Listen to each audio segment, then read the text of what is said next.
The lights didn't just go out in Tehran, they vanished.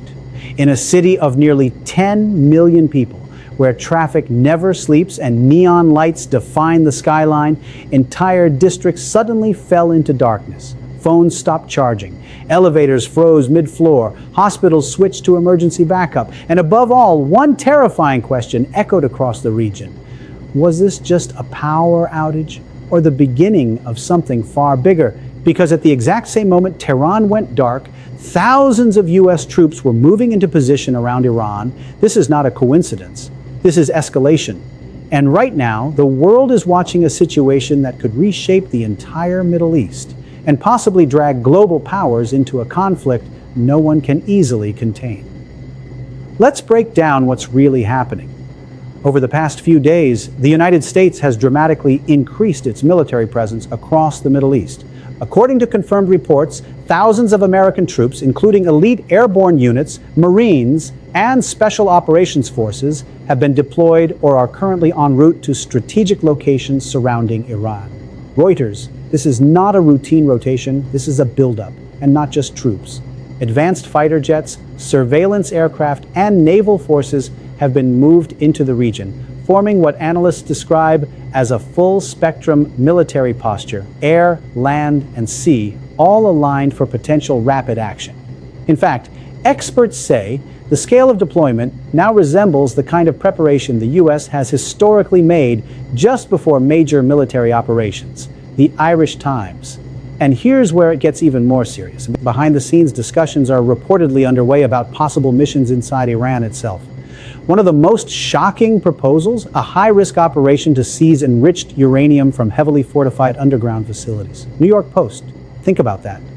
U.S. troops potentially entering Iranian territory, navigating missile defenses, drones, and underground bunkers, all to secure nuclear material. That's not just escalation. That's a direct step toward a wider war. At the same time, another plan being considered involves targeting key Iranian infrastructure, especially its energy network. And that brings us back to Tehran. Because just as troop movements intensified, reports emerged of widespread power outages across parts of the Iranian capital following strikes on electrical infrastructure. Sole economic daily electricity grids were hit. Sections of the city went dark. And suddenly, a new phrase began circulating among analysts and defense experts: blackout bomb.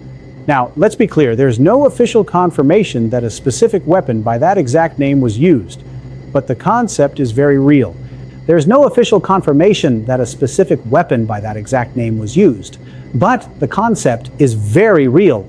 Military forces have long developed ways to disable power grids without completely destroying them, using specialized munitions designed to short-circuit electrical systems, disrupt transformers, and plunge entire areas into darkness. Why would this be done? Because in modern warfare, control of electricity means control of everything. Communication networks, air defense systems, military coordination, civilian morale. Turn off the power, and you don't just darken a city, you weaken its ability to respond. And that's exactly what makes this moment so dangerous, because this is no longer just about missiles or military bases. This is about infrastructure, civilian systems, everyday life. In fact, U.S. leadership has openly warned that Iran's energy grid could be targeted if tensions continue to rise. The Guardian. That includes power plants, oil facilities, and even water desalination systems. The message is clear: nothing is off the table. Meanwhile, Iran is not standing still. Tehran has rejected U.S. demands, calling them unrealistic and unacceptable. The Guardian military forces inside Iran have been placed on high alert. Missile systems are active, drone units are ready, and regional allies, from Lebanon to the Gulf, are watching closely, preparing for what could come next. Because if this turns into full-scale war, it won't stay contained within Iran. It will spread. We're already seeing signs of that. Strikes and counterstrikes are intensifying across multiple countries. Tensions are rising in key locations like the Strait of Hormuz, a narrow waterway through which a massive portion of the world's oil supply passes every day. Any disruption there could send global oil prices skyrocketing overnight. And that's not speculation, it's already happening. Markets are reacting, energy prices are climbing, and governments around the world are starting to prepare for economic shockwaves. But beyond the politics, beyond the military strategies, beyond the headlines, there are real people living through this. Families in Tehran sitting in the dark, unsure of what comes next. Soldiers deployed thousands of miles from home, waiting for orders that could change everything. Entire nations holding their breath. Because history has shown us something very important. Wars don't always begin with a declaration. Sometimes they begin with a blackout, and right now all the signals are there. A massive troop buildup, strategic targets being discussed, infrastructure already under attack, and a growing sense that diplomacy is slipping away. Even within the United States, there are concerns about how far this could go. Deploying troops into Iran, experts warn, would be extremely risky, not just militarily, but politically and globally. AP News: Iran is not a small or isolated country. It has advanced missile capabilities, deep underground facilities, regional allies, and just when it seemed like the situation couldn't get any more intense, new signals began to emerge from both the ground and the sky. Satellite imagery analysts started noticing unusual patterns across key military zones surrounding Iran. Air bases that had been relatively quiet for months were suddenly active. Runways were crowded with aircraft. Fuel transport vehicles moved in long convoys. Temporary structures, often used for rapid deployment operations, appeared almost overnight. This kind of activity doesn't happen randomly, it's preparation. At the same time, U.S. naval forces increased their presence in nearby waters, especially around the strategically critical Strait of Hormuz, a narrow passage that handles roughly a fifth of the world's oil supply. Any military tension here isn't just regional, it's global. Warships equipped with missile defense systems, electronic warfare capabilities, and long-range strike options began positioning themselves in what experts describe as forward readiness formation. That's a technical way of saying ready to act at a moment's notice.